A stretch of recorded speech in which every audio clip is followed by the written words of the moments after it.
హైడ్రా వేధింపులతో ఆత్మహత్య చేసుకున్న కూకట్పల్లికి చెందిన బుచ్చమ్మ మృతదేహాన్ని చూసేందుకు గాంధీ ఆసుపత్రికి వెళ్లిన మాజీ మంత్రులు హరీష్ రావు, సబితా ఇంద్రారెడ్డి, ఎమ్మెల్యే మాధవరం కృష్ణారావు, బీఆర్ఎస్ నాయకులను అడ్డుకున్న పోలీసులు.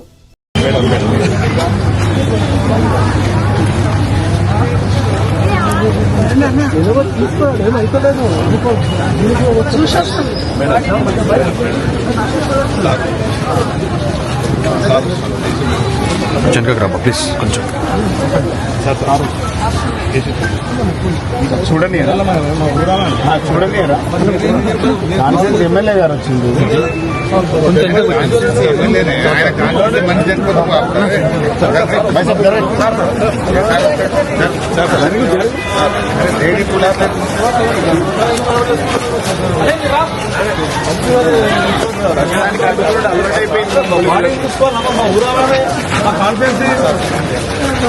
ఎక్కువ చేసుకుంటే ఎక్కువ అవుతుంది. ఇట్లా భయపెట్టి పబ్లిక్ ఎందుకు ఆపుతున్నావు? ఎమ్మెల్యే గారు లోకల్ నడుతున్నావు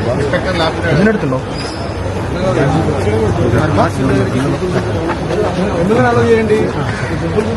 రావాలి కదా, మేమందరం ఎమ్మెల్యేలు కూడా రావద్దా? కొత్త రూల్స్ పెట్టామే. చెప్పలేదు సార్, నేను కలిసి మిమ్మల్ని 2 సెకండ్లు కాలేదు, మీరే మాట్లాడుతున్నారు. మీ సీఐ ఆడ ఆపి 5 నిమిషాలు నిలబెట్టి రావద్దని మరి వాళ్ళకి చెప్పాలి కదా సార్. మీరు వాళ్ళకి ఇది హాస్పిటల్ అంతా పాత శిశు హాస్పిటల్, పెద్ద హాస్పిటల్ కూడా మార్చిరికి ఎంతమంది వస్తారు? కొత్త మొదటిసారి అవుతుంది. నిజానికి ఎప్పుడు రాలేదా? కాంగ్రెస్ వాళ్ళు ఇంతకుముందు 100 రాలేదా? ఏ గుంపులు వచ్చారు?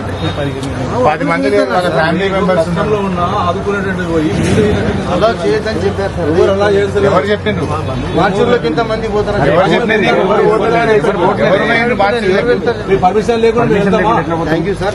అడుగుతుంది పిఎంఈ కృపాల్ సింగ్ సార్. నేను పంపించిందా ఇప్పుడు వాళ్ళని ఓన్లీ వాళ్ళ ఫ్యామిలీని పంపించి 5 నిమిషాలు అయింది.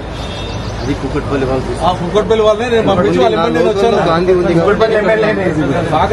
సార్ కుక్కట్పల్లి మీరు చనిపోయిన బాధలు వదిలిపెట్టి మీ బాధలు ఎక్కువైపోయినాయి. మాకు ఏసీపీగా లోకల్ పోలీస్ కి బందోబస్తు చూసుకోవడం ఉంటుంది. నాది ఇష్యూ మాకు ఎట్లా తెలియదు. ఏం చేస్తామని చెప్పి వచ్చి చూడని కూడా చాలు కదా.